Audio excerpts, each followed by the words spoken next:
God damn it, May. You stupid motherfucker. I hate you at times. Oh look, a nice little head. Well, I don't think you're gonna be blind for a very long time. That Widowmaker, well, she faced a similar fate. And look, a whole bunch of party going down. And that McCree. If he can just hold still, there we go. Let's review Widowmaker, shall we?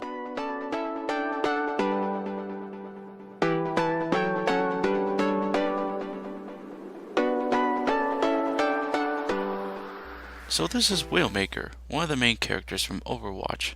She has 200 health and is a defensive hero. So what does she do? Well, we're going to talk about her main weapon first. The Widow Kiss, in her assault form. The assault form does about 13 damage, and there is no drop off, so you don't have to worry about range. And it does a nice massive rate of fire, at around 10 rounds a second. And she has a nice amount of ammo too. 30 rounds to be exact, the same as an assault rifle. So, with her assault form, this is very useful upon close range. If anyone decides to violate your space, you can easily just shoot them down with a nice amount of bullets. And yes, you can get a headshot multiplier from it. But, didn't she have a sniper form? In short, yes she does. She does have a sniper form, and that's her ult fire. Her ult fire, sniper, well, it's very unique compared to Hanzo. For the sniper variant, you can do about 12 to 120 damage. And when it comes to the headshot, your headshot multiplier is 2.5 times damage, which means you're going to be severely damaging your enemy if you hit them in the head. And the shot varies. You can fire from 0. 0.5 rounds a second to 1.25 shots a second. And the only problem with this weapon, or with her sniper variant, is that it requires 3 shots in order to use the weapon. So, if you're in very long ranges, try to aim for the body shot since the headshots are pretty small. Or if they're standing long enough, you can just give them a nice little headshot.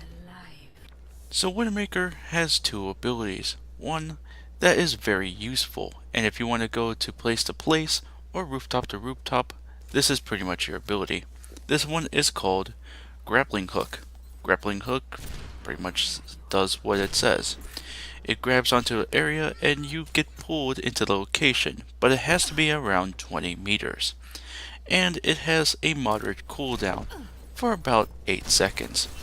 With Grappling Hook, you can easily go from place to place in case you're in danger, or if you really want to get that nice little sweet spot and kill people from afar.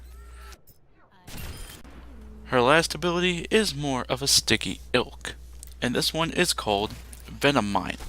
Venom Mine, what you do is that you deploy a mine in a polar arc, and it explodes within a 3-meter blast radius, and it explodes when anyone decides to get really close, besides yourself and friendlies. But you'll do a total of 75 damage overall, even though it'll take around 5 seconds to do all of that. But it does have a very long cooldown, 15 seconds to be exact. So with the Venom Mine, what you'll need to do is either place near objectives or place it behind yourself in case you get or enemy decides to come in and give you the good old hello treatment. So do be mindful of this ability. Her last ability is pretty good when it comes to strategy. Much like Orisa, it doesn't really kill anyone, but it does help you give an idea where your enemy's at. Oh dear.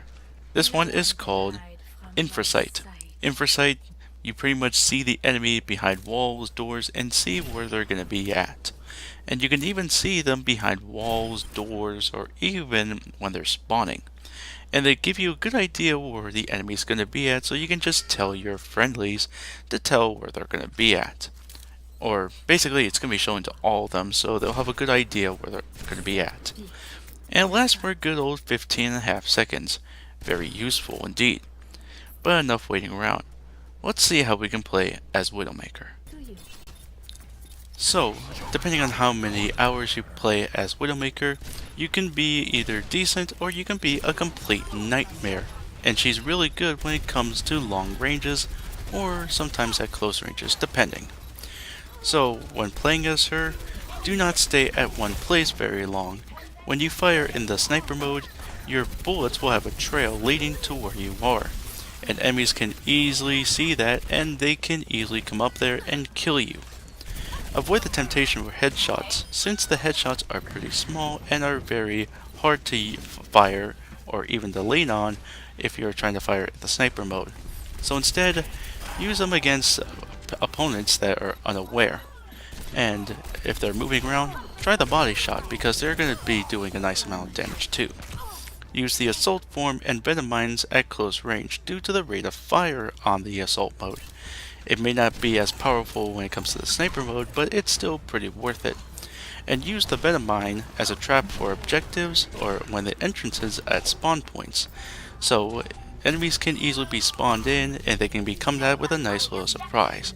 And friendlies can easily finish them off too, depending. And you can place them behind objectives, payloads, and they won't be unaware until it's too late. Or use it behind you or near a key spot where the enemy could be sneaking up at you. And most importantly, pick off the most important people first, such as low key heroes like Tracer, Zenyatta, or even Mercy. The medics are pretty much the easiest people to take out first, or the ones that are going to be a huge threat to your team. So either tank heroes or support heroes would probably be the best idea. But it all depends on what they come onto your site or not. So without further ado, let's do some Widowmaker gameplay.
Thank you all very much for watching. Be sure to like, favorite, share, subscribe, all the fun stuff, and be sure to look at my Facebook page down below. We got one more Overwatch hero to take care of, and then after that we're going to be going to the Call of Duty World War II guides. Until then, GalacticStorm saying, keep charging, bitches.